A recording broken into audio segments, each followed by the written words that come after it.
Bueno, avanzamos con más información en Panorama Cardinal. Presentamos la entrevista central. Nos recibió en su despacho el senador del Partido Colorado, Tabaré Viera. Bueno, muy bien, muchísimas gracias por esta nota, por el contacto con toda nuestra gente del interior. Es un gusto. Y sí, estas son épocas de evaluación y de proyección.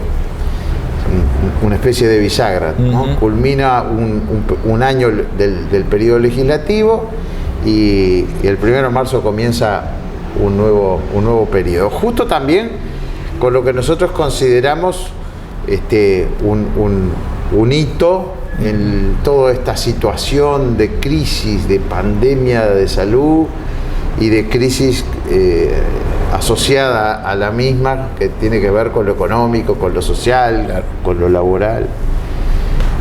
Por lo tanto, bueno, en cuanto al año que culminó, nosotros entendemos que pese a la situación, a veces hasta dramática, de la pandemia, los resultados fueron dentro de lo posible, dentro de esa situación de gravedad, fueron buenos, de un trabajo fecundo. Primero, el Uruguay encaró muy bien todo el tratamiento del COVID-19. Logramos, a partir del 13 de marzo, aquel siempre recordado, aplanar la curva, se recuerdan ustedes la expresión, y retrasar bastante el advenimiento de la primera ola, cosa que no ocurría en la región. Argentina, Brasil, Perú, en llamas, ¿no? Eso, bueno, fue una acertada decisión del gobierno, lo del cuidado responsable, la libertad responsable. Creo que un punto a favor también, la actitud y la conducta y la responsabilidad de la mayoría de los ciudadanos. Siempre hay excepciones, pero en general yo creo que, bueno, gracias a eso pudimos aplanar esa curva y como hasta octubre logramos llevar dominada la pandemia. Luego vino la llamada primera ola, pero que de cualquier manera no fue como ocurrió en el resto del mundo, ¿no? Aún los indicadores con pandemia y todo en este momento, tanto de los índices de mortalidad como de positividad, etcétera, son mucho menores y alrededor de la mitad de lo que ha ocurrido en otros puntos de la región y del mundo. Estamos ahora con el advenimiento de la vacuna en pocas horas, exacto, en pocos días, como se había planificado, como se había anunciado, fines de febrero, principios de marzo, plan de vacunación, a no bajar los brazos. Seguramente nos va a llevar unos meses a pesar de que está organizado, que somos un país con infraestructura sanitaria, pero de cualquier manera va a llevar unos días el inocular a un porcentaje importante de la población y además hay una segunda dosis y unos días para desarrollar realmente la inmunidad. Por lo tanto, hay que seguir cuidándose, pero hemos tenido ese relativo éxito en el marco de las libertades posibles, claro, sin cerrar totalmente la actividad que conllevaría una crisis más grave aún, social y laboral, ¿no? Bueno, usted proviene del departamento de Rivera. Allí, bueno, en la frontera fue uno de los puntos que estuvo más complicado, ¿no? El control del COVID. Sí, y está siendo. Esa situación de frontera terrestre, de ciudad única, una ciudad con 200.000 habitantes, en definitiva tiene Rivera y Libramento juntos, claro, donde hay una movilidad enorme, imposible de controlar, 8 kilómetros solo en la zona urbana de frontera seca, que en vez de separar une, mucha gente que vive de un lado, trabaja del otro, hay una movilidad imposible de parar. Y eso ha llevado a que tuviéramos índices más parecidos a Brasil que el de Uruguay, ¿no? Claro. Pero bueno, felizmente se había medio controlado, ahora vuelve a crecer. Esta es la situación hasta que tengamos la vacuna. También fue un año, para seguir en el análisis del 2020, de sentar bases, sobre todo normativas, legislativas, muy importantes para la propuesta de cambios que esta coalición ha hecho a la ciudadanía y que en definitiva la gente eligió. Basta mencionar dos leyes importantísimas que llevaron mucho trabajo: la ley de urgente consideración, con más de 700 artículos, la ley del presupuesto, entre otras, pero esas dos leyes creo que fueron muy importantes y que marcaron bases para en distintas áreas avanzar a partir de este segundo año de gobierno, pese a el parate que sin duda nos hizo tener la situación de pandemia, ¿no? Por lo tanto, es un año que yo creo que fue positivo dentro de lo relativo que puede ser una situación de crisis universal. Exacto. Por eso mismo estamos entrando en este segundo año de gobierno con perspectivas de mejora en lo sanitario, pero también teniendo que enfocar una segunda parte. Nosotros aprobamos absolutamente lo que nuestro gobierno ha desarrollado en el primer año, y ahora el Partido Colorado ha hecho un aporte. Claro. Ha hecho llegar una propuesta en esta coalición que tiene sus encuentros y tiene sus matices y sus diferencias, pero cada partido tiene también sus ideas propias. Y no como crítica, repito, nosotros aprobamos absolutamente y apoyamos todo lo realizado y trabajado en este año, pero entendemos que empieza una segunda etapa y tenemos que trabajar fundamentalmente en la salida de lo económico, la recuperación económica, el desarrollo del país, el fomento de la inversión y la generación de puestos de trabajo, porque no hay política social más importante y más genuina que darle trabajo a la gente, ¿no? Es así entonces que hemos planteado en varios capítulos. Nuestra propuesta va primero en seguir atendiendo las situaciones personales de los más humildes, de los más desposeídos. El Uruguay históricamente ha tenido políticas de asistencia social. Lo que no hay que confundir que las políticas de asistencialismo sean para siempre, ¿no? Las verdaderas políticas sociales son las de desarrollo social, las que permitan que los pobres alguna vez salgan de pobres, pero la emergencia hay que atenderla en forma directa. Así que seguir con los planes de alimentación de los gobiernos nacional, de los gobiernos departamentales, seguir apoyando a aquellas personas que están en seguro de paro, que se extiendan los seguros de paro. Yo creo que fue un gran acierto el seguro parcial, para sostener la fuente laboral, importantísima para la recuperación. Luego que se pierden las fuentes laborales o que cierran las fuentes laborales, es muy difícil recuperarlas.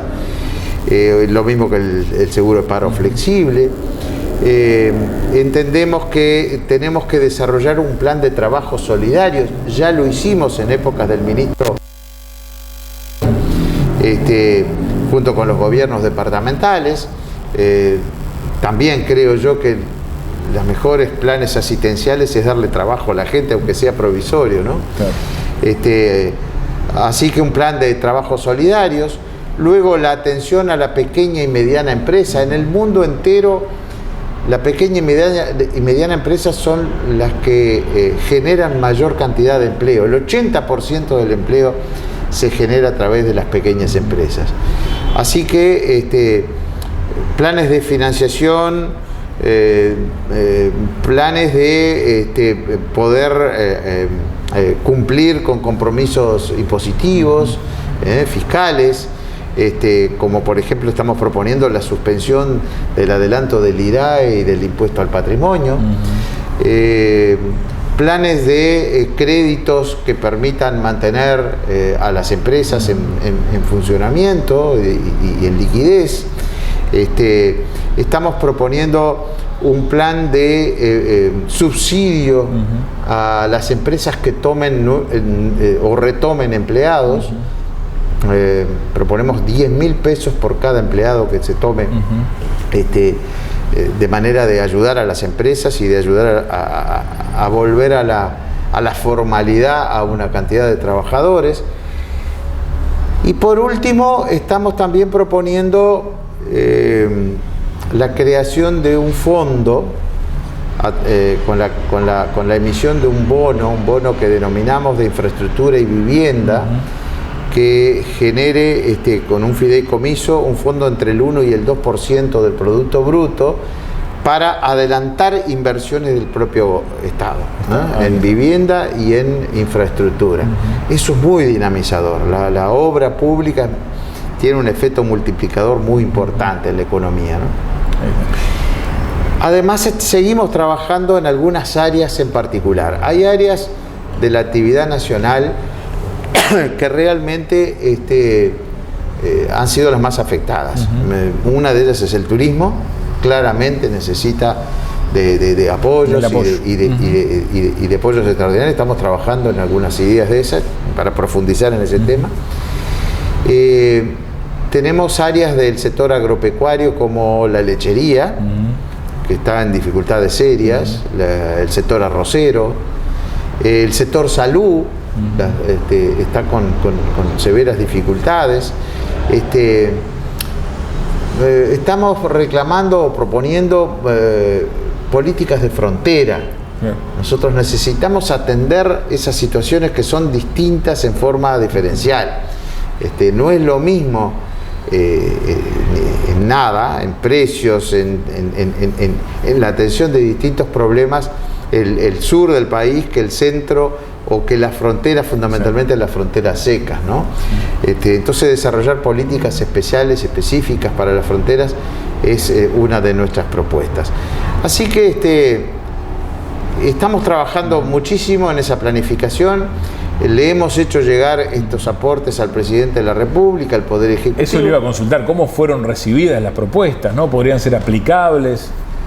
Fueron bien recibidas. El presidente estaba en conocimiento de las mismas antes de que lo presentáramos públicamente. Estamos en una coalición. Si bien es una coalición que ha funcionado bien y muy originalmente, porque ha funcionado en el mejor de los sentidos la República en su base esencial, que es la separación de poderes. El Poder Ejecutivo envía sus iniciativas y no hace consultas previas, pero tampoco exige unanimidades ni manos enyesadas, como estábamos acostumbrados a que no se debatía en el Parlamento. No, al revés, llegan acá las propuestas y nosotros somos libres de hacerle las críticas o los aportes o negociar los cambios y hasta de no votar algunas cosas si no estamos de acuerdo. Y eso enriquece muchísimo y creo que es la plena democracia. Entonces, este aporte de los partidos socios, que lejos de ser una crítica, quiere ser eso, un aporte. La Calle estaba en conocimiento, el secretario general del Partido Colorado, el doctor Sanguinetti, ya le había avisado, ya había hablado con él por teléfono, estaba en conocimiento. Él ha declarado de que, incluso públicamente, de que nada es disparatado. Realmente es una propuesta seria, elaborada por técnicos de gran nivel del partido. Y por nosotros los legisladores, pero en definitiva estamos esperando con ansiedad y con expectativa el discurso del presidente del próximo 2 de marzo acá en la Asamblea General, donde va a ser la puesta a punto, el análisis que le marca la propia Constitución, el estado del país presentado por el Poder Ejecutivo. Lo va a hacer en forma presencial, que es bastante original en la Asamblea General. Pero yo estoy seguro que allí van a haber algunos anuncios, por lo menos, de las medidas que entendemos que son necesarias tomar para caminar hacia la salida de esta crisis y buscar el ansiado desarrollo del país y la vuelta a la normalidad también en lo económico y en lo laboral. Ahí está. ¿Qué opina de lo que fue la conferencia de prensa de la ministra de Economía, ¿no? Hablando de la situación económica y demás? Recibió algunas críticas, sobre todo del Frente Amplio, indicando que quizás era un momento para, apostar un poco más, ¿no? ¿Cuál es su reflexión?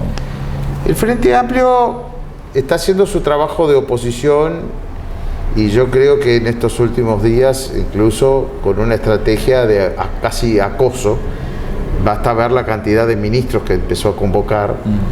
Y habla generalmente con eslóganes, con frases hechas o construyendo una especie de relato. Uno de ellos es eso, de que el Uruguay tenía espalda más ancha para endeudarse más y gastar más o invertir más en esta situación. Y ha quedado demostrado una y otra vez, y en el día de ayer que concurrió la ministra a la comisión permanente, la ministra de Economía y todo el equipo económico, una vez más quedó demostrado con cifras de que el ahorro que ellos, el Frente Amplio quiere hacer aparecer como casi que escatimarle recursos a la gente, ¿no? O dejar de hacer lo que hay que hacer. El ahorro que se ha anunciado es el que había comprometido el gobierno, que tiene que ver con los gastos superfluos, con los gastos innecesarios, con la gordura del Estado, con el despilfarro que tuvimos, ¿no? Ante la arena, los gastos en ANCAP, los cargos de particular confianza que se crearon, los viajes. Entonces, realmente, digo, en eso hay un ahorro importante. Queda demostrado que no se está hablando del gasto que hay que hacer y que es necesario, y particularmente en lo que tiene que ver con la atención de la pandemia. Allí, con el fondo coronavirus, se aísla, pero se gasta lo que sea necesario y se va a seguir gastando lo que sea necesario, tanto en atención de salud como en atención social. De hecho, por eso el déficit total aumentó y el país sí se endeudó más, mucho más de lo que hubiéramos querido. Solo que, bueno, se separa para mostrar las cuentas de que una cosa es la emergencia y que no se van a escatimar recursos, pero tampoco se va a gastar por gastar, y otra cosa es el funcionamiento del Estado, que empezó a hacerlo racional y a cortar los gastos excesivos y superfluos que realmente no se precisaba. Y bueno, yo creo que se está trabajando bien y seriamente en ese sentido, porque todo lo que se despilfarre lo termina pagando la gente. Eso es lo que a veces no se tiene conciencia. El déficit fiscal es gastar lo que no se tiene. Y eso fue lo que había logrado el gobierno del Frente Amplio con un déficit fiscal histórico del 5%, que para pagarlo y para cubrirlo había que generar deuda, y que la deuda no se paga porque se refinancia, pero los intereses sí. Y esos intereses, ¿cómo se pagan? Con impuestos, por un lado o por el otro, en forma directa. ¿Cuántos impuestos se crearon? Entre ellos el de IRPF, y ahora difíciles de bajar. O con impuestos indirectos, encubiertos, ilegales diría yo, como son las tarifas subiendo por arriba del costo. Las tarifas tienen que estar reflejando los costos de la empresa, pero se subían y se aumentaban tarifas por encima de los costos, porque terminaban en rentas generales. Por eso hablo de un impuesto. Lo que termina en rentas generales es un impuesto. Bueno, las tarifas han aumentado por abajo no solo de la inflación, sino también de los propios costos de la empresa, y se ha empezado a bajar justamente esa transferencia al gobierno central. Para bajar esas transferencias y no tener que seguir subiendo las tarifas, en definitiva los impuestos, que hay que ahorrar. Y ese ahorro lo que hace posible que también nos podamos endeudar y pasar un poquito en la emergencia, pero terminada la emergencia desaparece ese gasto extra. Eso es lo importante. Ahí está. ¿Cómo ve la coalición, el funcionamiento? Bueno, ha habido una pandemia, bueno, quizás se pueda decir que allí, todos esos matices que podían existir con los partidos que integran la coalición, bueno, no fueron tan, digamos, enfáticos, ¿no? ¿Cómo entiende que va a ser de aquí para adelante? Ya en algunos temas, ¿no? Cada uno de los partidos que integra la coalición ha tenido matices y tiene sus posturas. Sí, claro. Yo creo que la coalición goza de muy buena salud. Nosotros tenemos la inmensa responsabilidad con la ciudadanía que eligió el gobierno de esta coalición, esta opción. Tenemos el compromiso firmado además en varios temas programáticos, pero claro, como en todo periodo de gobierno, aparecen cosas que están por fuera de lo acordado y de lo firmado. Son cosas nuevas, emergentes. Las situaciones cambian. La pandemia mismo es una novedad, 13 días de haber empezado el gobierno. Somos partidos distintos, además tenemos matices, pero yo creo que funciona bien. Con este esquema novedoso que mucha gente no estaba acostumbrado a que el Poder Ejecutivo tiene su iniciativa y que luego al enviarlo al Legislativo no obliga a nada, no obliga a nadie. No hay manos enyesadas, no hay disciplinas partidarias.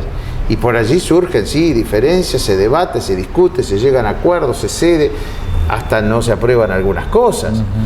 Y de hecho tenemos entonces diferencias internas, pero en un funcionamiento sano, cordial. No tenemos problemas en la interna de la coalición.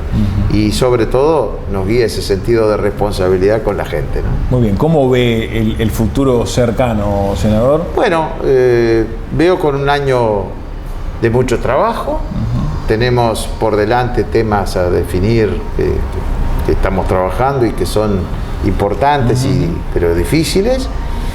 Tenemos la nueva ley de medios, que tenemos matices internos, el tema de los combustibles, que tenemos allí un compromiso ya con fuerza de ley, que es llegar a la paridad, al precio de los combustibles en paridad con lo que saldría importarlos. Tenemos por delante temas como la reforma de la seguridad social, temas complejos, grandes, importantes, que tienen que ver con gran parte del déficit de los uruguayos, pero también con la vida de cada uno de nosotros, ¿no? ¿Verdad?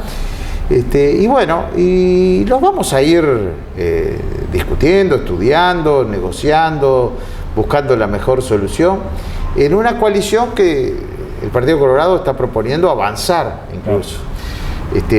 En el Poder Ejecutivo coordinan, digamos, los ministros con el presidente, donde están representados todos los partidos de la coalición.